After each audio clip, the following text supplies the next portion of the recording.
আসসালামু আলাইকুম।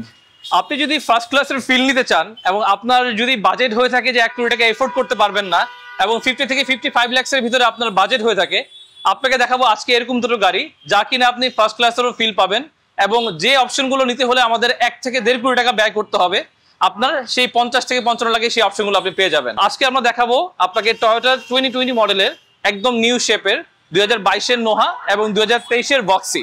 এই এমপিভি গুলো হচ্ছে জাপানের সবথেকে পপুলার কারের ভিতরে একটি, যা কিনা বাজেট ফ্রেন্ডলি, ফুয়েল ইকোনমিক এবং মোর স্পেশিয়াস। যার ভিতরে পাচ্ছেন আপনি যদি ফিচার ওয়াইজ বলতে চাই 7 সিটার পাচ্ছেন, লেদার সিট পাচ্ছেন, হেড আপ ডিসপ্লে পাচ্ছেন, 360 ক্যামেরা পাচ্ছেন এবং সবথেকে বেস্ট হচ্ছে যেটা হচ্ছে লেগ রেস বলে থাকি আমরা, যা কিনা আলফার্ড, রেঞ্জ রোভার, অটোবায়োগ্রাফি ছাড়া পেয়ে থাকি না আমরা। সেই অপশনগুলো আজকে দেখাবো আমরা, যা কিনা টয়োটা নোহা এবং টয়োটা বক্সে পেয়ে যাচ্ছেন আপনি। আরো বড় বিষয় হচ্ছে আগে আমরা টয়োটা নোহা বক্সগুলো দেখতাম 15 থেকে 16 ইঞ্চ অ্যালয় আসতো, নতুন শেপে আমরা যেটা ইন্ট্রোডিউস করেছে 17 ইঞ্চ অ্যালয় আসতেছে আপনার এটাতে।